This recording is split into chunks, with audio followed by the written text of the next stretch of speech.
Muy buenas noches a todos nuestros amigos y seguidores de Puentes hacia el Bicentenario, espacio virtual organizado por el Fondo Editorial del Congreso de la República.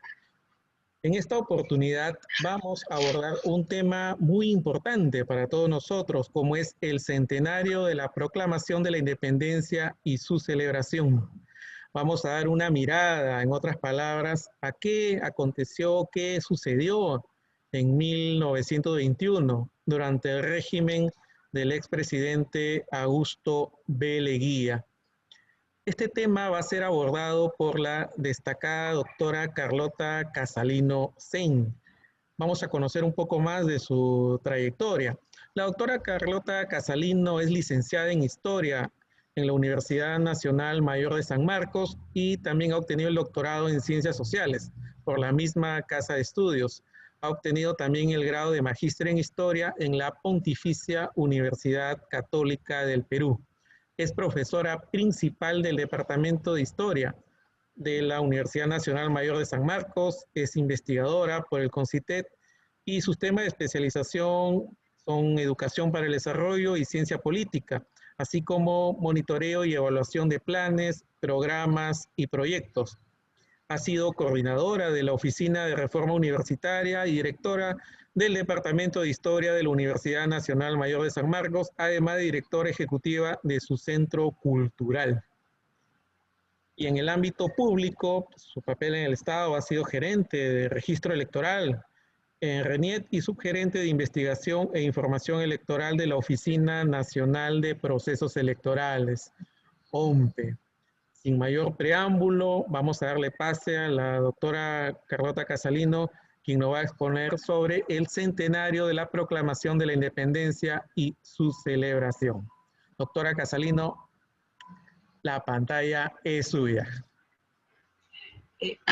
Muchas gracias, Antonio Jáuregui, responsable del Fondo Editorial del Congreso del Perú, por la invitación a esta conferencia en el marco del Puentes hacia el Bicentenario que ustedes organizan periódicamente. Lo que voy a hablar esta tarde, noche, es sobre el centenario de la proclamación de la independencia y cómo esta fue celebrada especialmente en la ciudad de Lima.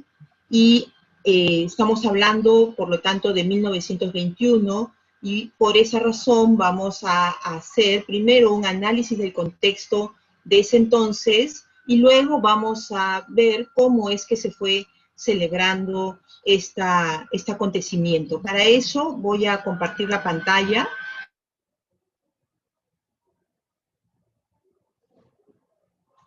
Para ustedes. No debo dejar de agradecer el hecho que se conecten para escuchar y ver esta presentación. Entonces, el título, como ya les dije, es el centenario de la proclamación de la independencia y su celebración. Y si bien se proclamó la independencia en 1921, los principales acontecimientos que definieron la ruptura completa respecto a España se dieron en 1924, pero nuestra historia, la historia que les voy a relatar a ustedes, es más bien de una fiesta continua que comienza más o menos en 1921 y está terminando en 1928. Y la preparación se dio con varios años de anticipación. Esta es la carátula del esquema que he preparado para ustedes, y no quería dejar pasar, comentar tres alegorías que he colocado en esta diapositiva, que son particularmente elocuentes y nos dicen bastante del espíritu de ese entonces. Si podemos observar una de estas alegorías, tenemos una columna o un cuadro donde está el balcón de Guaura, es un balcón histórico, donde se dice que allí San Martín proclamó la independencia, también, y en una esquina superior está el rostro de San Martín, y en la otra esquina está el rostro de Leguía, de Augusto B. Leguía, que era el gobernante de ese entonces. Y entonces allí se hace referencia, por lo tanto, a la celebración de la independencia nacional un 28 de julio y el centenario, es decir, de 1821 a 1921.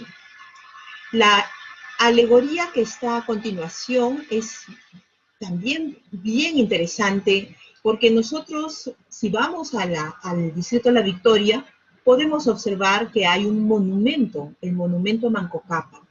Pero este monumento, de acuerdo a las revistas y periódicos de la época, fíjense lo que está haciendo. Manco Cápac está entregando el barallo a Leguía, que está al pie del monumento. Entonces, tenemos aquí una asociación bien interesante, una primera de San Martín con Leguía, una segunda de Leguía con Manco Cápac, y la tercera alegoría también es particularmente interesante, porque aquí tenemos a Leguía, a Simón Bolívar y a los ministros que estaban a cargo de las actividades del Ejecutivo en 1924. Entonces, lo primero que podemos decir es que el centenario de la proclamación de la independencia significó una celebración bastante interesante porque se trata de vincular a su líder, al líder político de entonces, con los principales personajes que van a marcar hitos fundacionales en la historia del Perú. El Imperio del Tahuantinsuyo, la proclamación de la independencia y la consolidación de la independencia a través de los triunfos militares en Junín y Ayacucho, ¿no? Entonces, esto es lo primero que hay que notar porque eso nos va a introducir a este contexto particular de lo que vamos a relatar hoy día. Para eso vamos a ver primero un contexto histórico del centenario y después vamos a ver en detalle cómo fue esa celebración, qué características tuvo y vamos a terminar con algunas conclusiones que nos permitan vincular el centenario con el bicentenario, que estamos, como ustedes saben, a puertas, a muy pocos meses de recordar. Entonces, el contexto histórico del centenario de la proclamación de la independencia puede ser visto desde dos ámbitos. ¿Qué es lo que pasaba en el contexto internacional? En el contexto internacional vamos a ver que hay fuertes transformaciones. Es un periodo en el cual las sociedades entonces, producto de sus experiencias que va a vivir en ese entonces, va a dar lugar a un cambio drástico de la sociedad de aquella época. Por ejemplo, vamos a tener la influencia y la presencia marcada de lo que va a pasar en México. En 1910 se produce la Revolución Mexicana, que va a durar varias décadas. En 1914 se inicia la Gran Guerra o la Primera Guerra Mundial, que va a significar la pérdida de varias generaciones de jóvenes de entonces. En 1917 tenemos la Revolución Rusa y además es el año en que se promulga la Constitución de Querétaro, que es la primera constitución social en el mundo a partir y como resultado de la experiencia de la Revolución Mexicana. En 1918 vamos a tener la etapa final de la Gran Guerra o de la Primera Guerra Mundial. En esa época se produce caen varios imperios, entre ellos el imperio alemán, y por lo tanto abdica Guillermo II y se proclama la República Alemana. Y además en América Latina tenemos la reforma universitaria que inicia en la Universidad de Córdoba en la Argentina. En 1919 se va a promulgar la Constitución de Weimar, que es una segunda constitución social importante. Ambas, la de Querétaro y la de Weimar, van a tener mucha influencia respecto a los derechos sociales, especialmente de los trabajadores y de los derechos indígenas o campesinos. Y en 1925 vamos a tener la irrupción de Mussolini, que llega al poder en Italia y en 1929 se produce la Gran Depresión, que va a tener consecuencias sociales tremendamente fuertes. Varios de los presidentes de América Latina van a sufrir golpes de Estado en ese entonces, ¿no? Entonces, fíjense entonces que el contexto internacional es un contexto bien dramático, con guerra mundial, con constituciones sociales, porque hay actores sociales nuevos como son los obreros que comienzan a organizarse en ese entonces.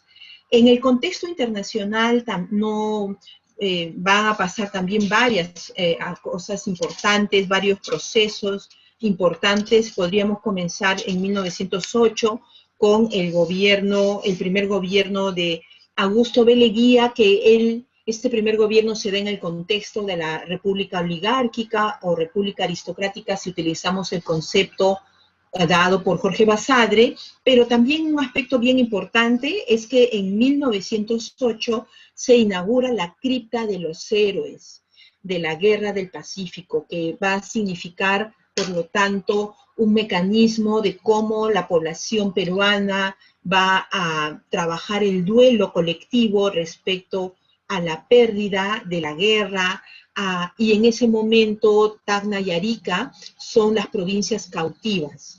Entonces, en todo este periodo, hasta 1929, la presencia y el recuerdo de las cautivas va a estar atravesando todo este momento.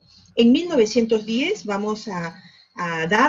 va a dar justamente una ruptura de las relaciones diplomáticas con Chile, porque había un proceso muy violento de chilenización de Tacna y Arica, ¿no? Y se suponía que tenía que haber un plebiscito para ver qué pasaba en ese entonces respecto a ambas provincias. En 1911 ya se empieza a dar los primeros movimientos de organización obrera.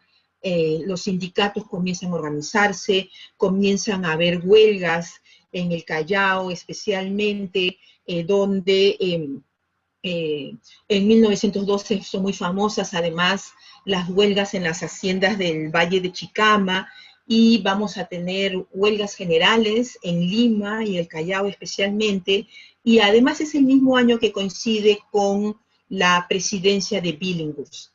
Al año siguiente, en 1913, vamos a tener una huelga en el Callao, donde se va a demandar la jornada de 8 horas, y va a terminar aprobándose esta jornada de 8 horas para los trabajadores del Callao.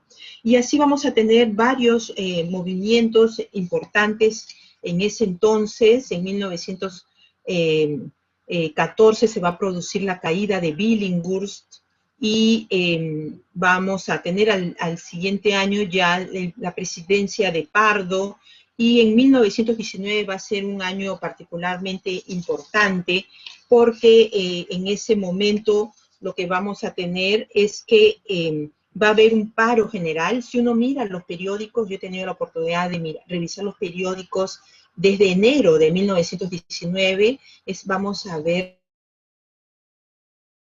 una fuerte movilización de los trabajadores por las 8 horas laborales que van a conseguir, justamente producto de estas movilizaciones, van a conseguir que se proclame como un derecho laboral el que los trabajadores puedan trabajar hasta 8 horas. Después va a haber un paro general para lograr el abaratamiento de las subsistencias, es decir, para que los precios de los alimentos puedan disminuir, y así no encarecer la canasta familiar de las familias trabajadoras de entonces.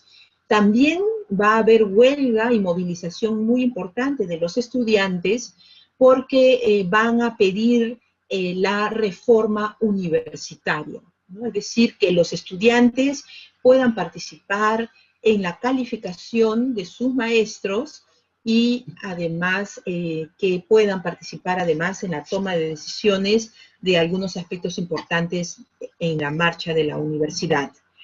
También es el año en que Leguía, participando en un proceso electoral, va a ver que no va a obtener una mayoría suficiente en el Congreso, va a hacer un golpe de Estado, va a liderar un golpe de Estado y después la Asamblea Nacional lo va a proclamar presidente de la República. Entonces 1919 es un año intenso que se va a vivir en el Perú en ese entonces. En 1920 vamos a tener hay una actividad bien importante de los jóvenes universitarios. Ellos inauguran lo que se va a conocer como el conversatorio universitario, que son los inicios de la reflexión sobre el Perú a puertas de la celebración del primer centenario, ¿no? Ellos son los primeros que van a comenzar a reflexionar sobre el Perú de entonces. Los jóvenes de esa época eran jóvenes muy destacados que van a ser personajes muy ilustres después, ¿no? Estamos hablando de Jorge Basadre, de Luis Alberto Sánchez, de Raúl Porras Barrenechea, entre otros.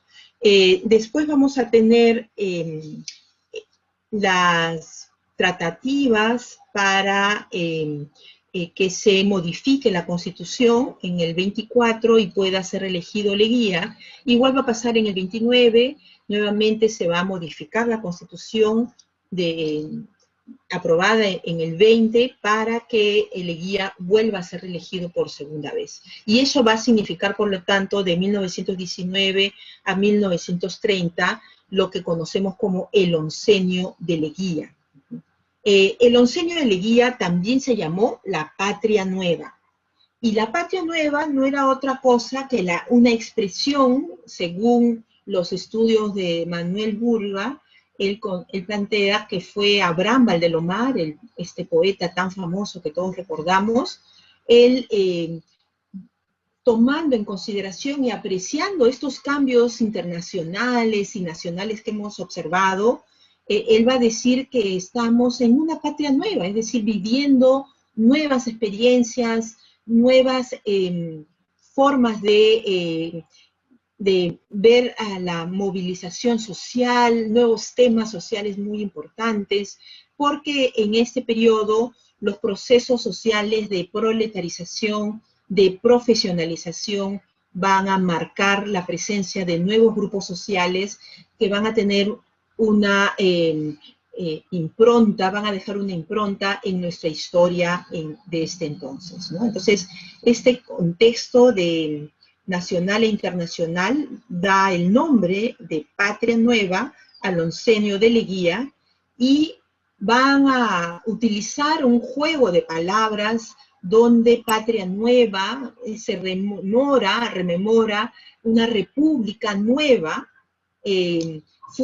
que había sido fundada por San Martín, por Bolívar, y que al centenario de esta experiencia republicana, Leguía va a plantear una nueva patria con nuevos actores sociales liderados por las comunidades campesinas reconocidas en ese entonces con la Constitución de 1920, pero también con la presencia de jóvenes estudiantes universitarios, clases medias importantes a partir de su presencia en el Estado, en la burocracia y los sectores medios en general, los militares profesionalizados, los empleados públicos y, por supuesto, los obreros que tienen una marcada presencia en ese entonces. Es en ese contexto, por lo tanto, que se produce la celebración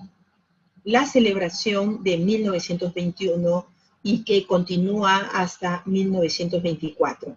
El diario El Comercio de ese entonces va a hacer una edición especial del centenario donde va a mostrar también otra alegoría interesantísima, donde está la madre patria, donde podemos apreciar a San Martín y Bolívar, que todos, fíjense cómo reconstruyen la historia, están ahí unidos para dar nacimiento a la República, ¿no? Si nosotros recordamos la historia, no fue así, ¿no? La independencia fue proclamada por San Martín, pero San Martín, cuando se da cuenta que hay dificultades para lograr ganar al ejército realista, va a tener que ir a entrevistarse a Guayaquil con Bolívar y no va a ponerse de acuerdo, no se van a poner de acuerdo. San Martín va a regresar al Perú, va a dejar instalado el Congreso y se va a ir del país, se va a retirar del país para no volver nunca más. Y después el Congreso es el que va a llamar a Bolívar y le va a pedir que lidere la etapa para consolidar la independencia que había sido proclamada, pero que todavía la presencia del ejército realista ocupaba casi la mitad del territorio peruano. Entonces, esta alegoría más bien es una reconstrucción de una situación ideal que al centenario de la trayectoria de la República se hubiera esperado que suceda. Lo primero que podríamos decir de esta celebración, yo considero que esta celebración tiene 3 características importantes. Es una celebración transformadora, es una celebración espectacular y es una celebración inclusiva. Para explicarles por qué considero que es una celebración transformadora, he identificado algunas imágenes que pueden señalar justamente por qué podemos decir que fue una celebración transformadora. Lo primero es que tiene que ver con la modernización y el cambio de la tecnología y de la energía de entonces. Por ejemplo, en la primera imagen tenemos la iluminación eléctrica de la plaza principal, de la plaza mayor. Era la novedad. La electricidad en ese entonces era la novedad, era el mayor avance en el uso de la energía de esa época. No es como ahora que uno prende la luz, el interruptor y ya tiene luz. En esa época no era así.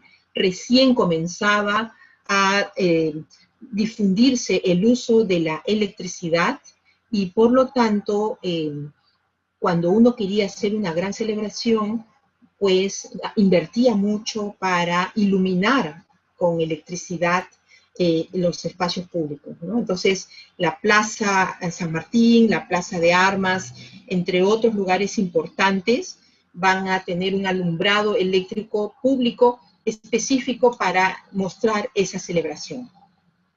Lo otro que podemos ver es que en ese contexto de modernización, Lima llega a construir una serie de monumentos, estatuas, edificios que van a transformar no solamente la Lima antigua, la Lima fundada por los españoles, la Lima tradicional, aquella que había tenido murallas y que en la década de 1870 habían sido derrumbadas, sino que se va a comenzar a construir una segunda Lima. Esta Lima que va a existir y construirse y diseñarse a partir de las murallas derruidas hacia el Callao, hacia Magdalena, hacia Chorrillos. Entonces van a construirse avenidas importantes, por ejemplo, la avenida El Progreso, que es la avenida hoy día, la avenida Venezuela, la avenida Argentina también se va a construir en esa época, la avenida Brasil también, que era antes el antiguo camino a la Magdalena, también se va a construir en esa época, y la avenida Leguía, que no es otra que la avenida, hoy día la avenida Arequipa.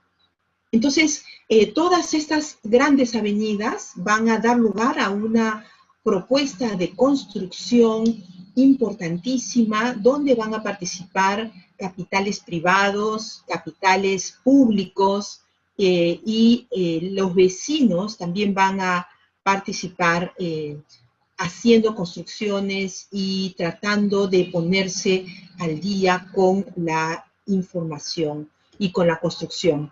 Entonces vamos a tener, por lo tanto, que es una etapa monumental, para América Latina es una etapa monumental, en el sentido que es cuando uno quiere celebrar un acontecimiento importante, lo primero que hace es mandar a construir una estatua o un monumento, especialmente a Europa, a los artesanos italianos, a los maestros italianos, y arquitectos también italianos van a diseñar hubo concursos públicos internacionales en esa época, todos querían tener un monumento que conmemore los centenarios que estaban celebrando todos los países de América Latina de ese entonces. También vamos a tener, como podemos observar, un estilo particular que se va a llamar el estilo neoperuano o neo-inca. Uno de los principales protagonistas de este tipo de construcciones, de los promotores, va a ser Julio Cetello, el padre de la arqueología peruana, que en esa época no solamente era arqueólogo e impulsaba el estudio del antiguo Perú, sino que también era diputado, de acuerdo a los estudios de Fernando Padilla, era diputado e impulsaba justamente desde el Congreso políticas a favor del patrimonio, de los museos y de la historia. Después en la última, en esta imagen que tenemos en la esquina inferior, tenemos un detalle de la ceremonia de la inauguración del Panteón. Entonces, en síntesis, estamos ante una celebración transformadora. Aquí, por ejemplo, tenemos una imagen de lo que era la avenida Leguía, que después, cuando es derrocado Leguía, se va a llamar Avenida Arequipa. Aquí tenemos, esta era la avenida El Progreso, que es la avenida Venezuela. Esta es la entrada a la avenida Arequipa. Esta de acá es la estatua de Manco Cápac, que fue donada por la colonia japonesa. Es bien importante destacar que en esta celebración participaron todos los grupos sociales importantes que querían tener presencia en esta celebración, festejar estos 100 años, y entre los principales protagonistas de estas celebraciones van a ser las colonias asentadas en el Perú. Los alemanes, los ingleses, los norteamericanos, los japoneses, los italianos y los chinos, entre otros, los belgas, los franceses, van a donar edificios, monumentos muy valiosos, van a gastar mucho dinero, van a organizarse para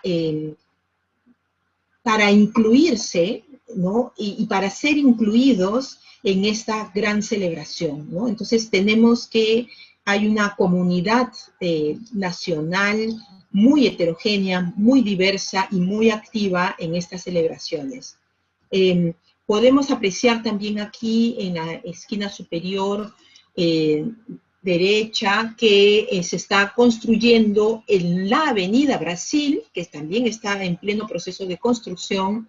Se está construyendo la Basílica María Auxiliadora. De acuerdo a los estudios de David Franco, los salesianos, van a impulsar la construcción de esta Basílica María Auxiliadora, que es una iglesia bellísima, que está en la Avenida Brasil, en la cuadra 2, y que va a ser construida justamente para celebrar desde esta congregación salesiana los 100 años de la República Peruana. Y abajo podemos ver en la imagen inferior la famosa fuente de las 3 razas, que fue entendida y apreciada en esa época, hace 100 años atrás, como el mejor regalo, el más hermoso de todos, y por el mensaje que traía, ¿no? Era la unión de los ríos principales, tanto de China como de Perú, donde además las razas están presentes todas, diversas, heterogéneas, pero en un solo proyecto común, ¿no? Que es hacer un nuevo país, donde estemos todos juntos. También esta celebración fue espectacular. Fue espectacular porque hubo una organización muy detallada de rituales, ceremonias públicas, emblemáticas, hubo desfiles importantes, llegaron además muchas delegaciones extranjeras. En 1921 la delegación más importante fue la delegación argentina. Llegaron con 300 granaderos a caballo y trajeron sus caballos. Entonces hubo necesidad de construir el cuartel Santa Cruz, que está en la Avenida del Ejército, para poder alojar allí a los caballos y por supuesto a los ganaderos también, porque ellos eran los que iban a marchar en la Plaza San Martín, que se inauguraba como la ceremonia principal en el 28 de julio de 1921. Ese día se tenía que develar la estatua de San Martín y los granaderos tenían que marchar en el entorno. Entonces, esta imagen de acá que tenemos en la esquina superior izquierda es la delegación argentina, liderada por el padre Duprat, el obispo Duprat. Tenemos acá un desfile también justamente de los granaderos que están desfilando en Santa Beatriz. Tenemos después la misa de celebración más el Te Deum, es decir, la misa de agradecimiento, donde salen las delegaciones y los altos funcionarios, como lo hacen hasta el día de hoy en estas fiestas patrias. Como les decía, la inauguración principal va a ser la ceremonia de la Plaza San Martín.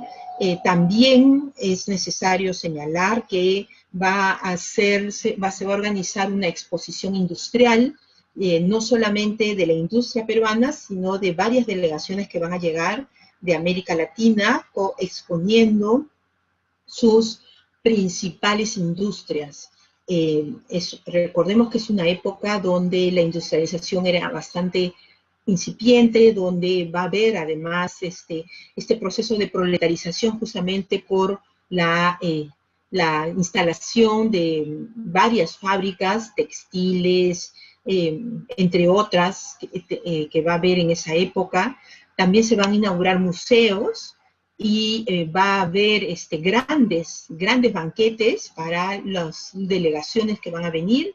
Estos banquetes se van a celebrar en el Palacio Municipal, en la Casa de Leguía, iban a ser en un principio también en el Palacio de Gobierno, pero hay un incendio un mes antes, y eso va a hacer que se tenga que buscar lugares distintos. Después va a haber banquetes en el Club Nacional, en el Club de la Unión, y también en las embarcaciones que van a traer a esas delegaciones. También allí van a haber banquetes y celebraciones.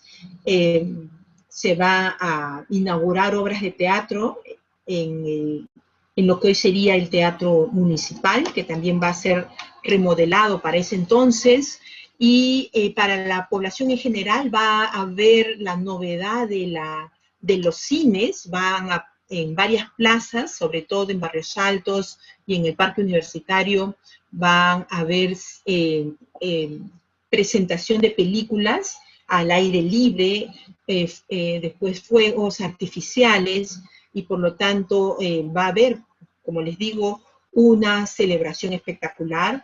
Prácticamente había días en que habían 5 ceremonias en un solo día, justamente por esta mirada de celebración espectacular que les comento. Y también podemos hablar que fue una celebración inclusiva. Fue una celebración inclusiva porque no solamente era una actividad oficial, si bien hubo comisiones que organizan este evento, la sociedad civil va a participar. Van a organizar reuniones, sobre todo los estudiantes, los jóvenes del conversatorio universitario que ya les comenté, que van a después de ser recordados como la generación del centenario. La sociedad civil va a participar, van a marchar, van a desfilar, van a ir a recibir a las delegaciones hasta el Callao, van a mostrar saludos públicos en distintos momentos, incluso van a organizar actividades culturales y actividades artísticas en distintos espacios públicos y privados.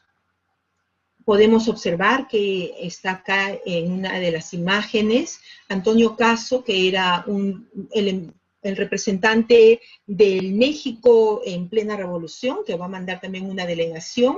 y que era un filósofo muy conocido de la época y que va a dar varias conferencias en San Marcos especialmente.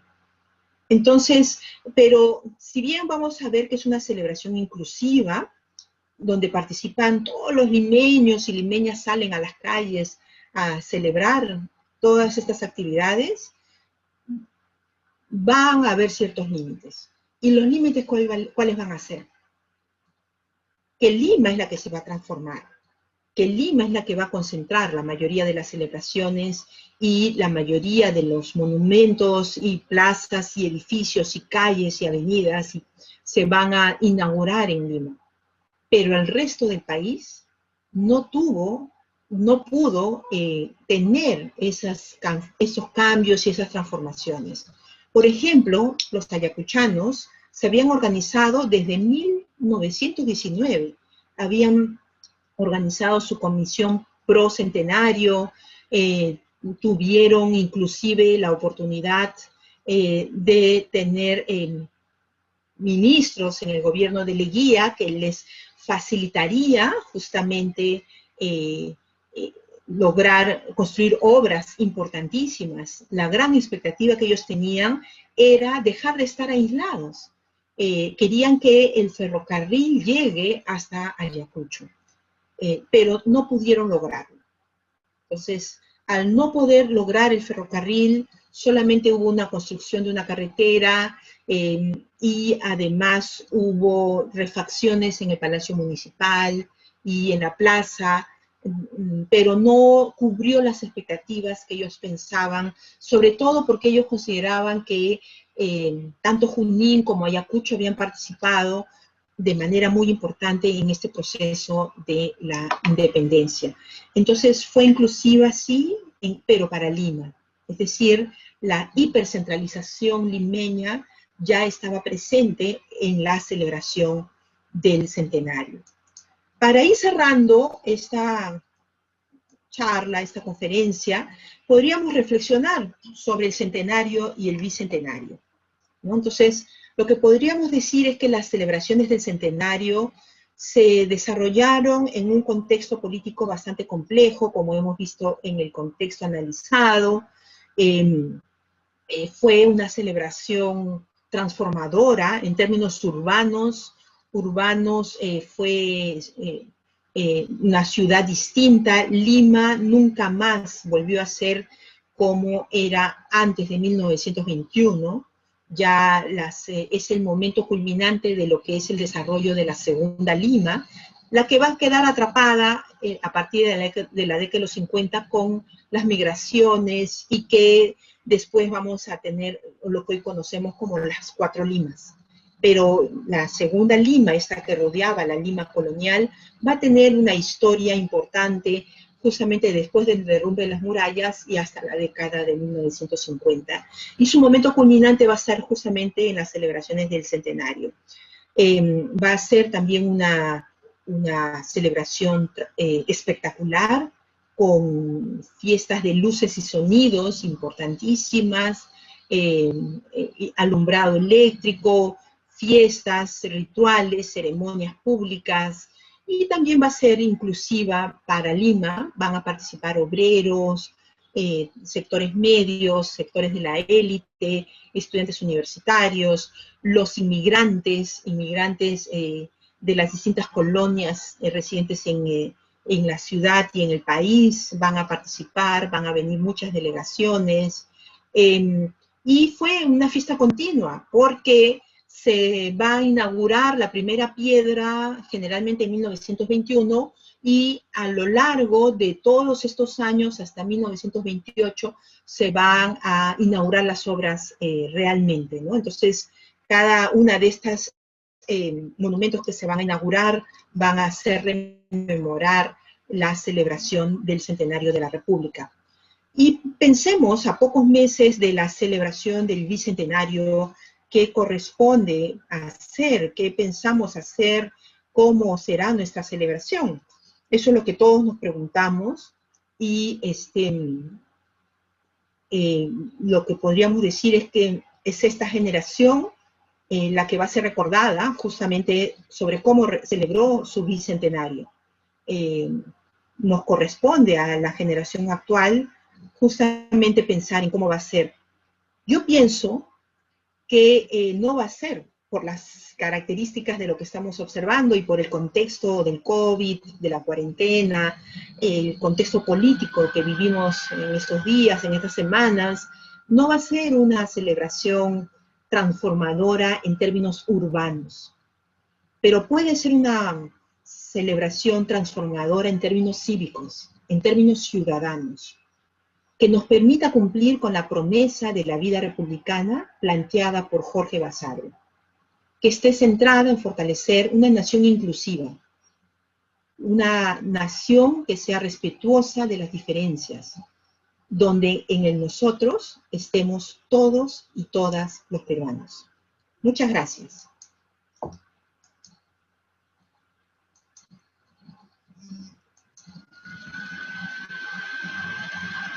Gracias, doctora Casalino, por su conferencia. De alguna manera hemos podido volver a aquellos años de Leguía, de Augusto B. Leguía, y efectivamente hubo una transformación urbana muy importante.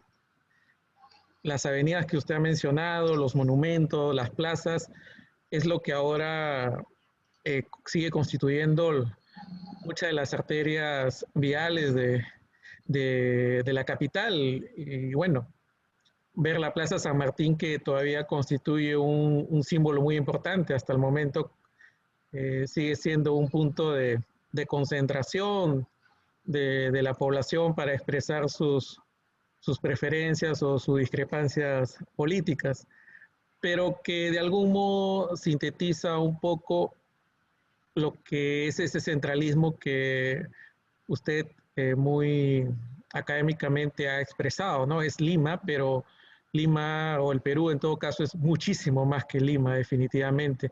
Y con muchos problemas en ese entonces tampoco resueltos, ¿no? A nivel también de demarcación territorial, porque no solamente era el tema con Chile por el asunto de nuestras provincias cautivas, como Tacna y Arica, debido a la negativa del país del sur de realizar el plebiscito que estaba estipulado en el Tratado de Ancón, sino también el asunto con Ecuador, que también siguió continuando hasta la guerra que hubo 20 años después. Y bueno, que finalmente se terminó cerrando con el protocolo de Río de Janeiro, pero que aún ellos también desconocieron y bueno, tuvieron que pasar 50 años más para ya solucionarlo definitivamente en 1997.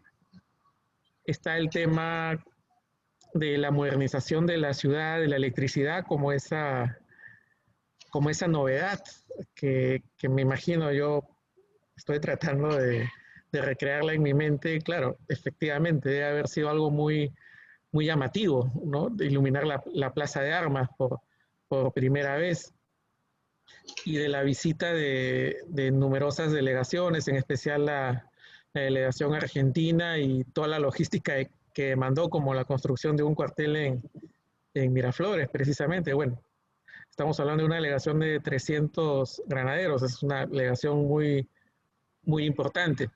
Pero también entender el centenario de nuestra independencia en un contexto también muy difícil a nivel mundial, porque, claro, hablamos luego de una Primera Guerra Mundial que significó la pérdida de millones de personas, pero también en el contexto latinoamericano, la Revolución Mexicana, cuya expresión máxima de reivindicación social y agraria se podría traducir justo en esa Constitución de Querétaro que usted mencionó.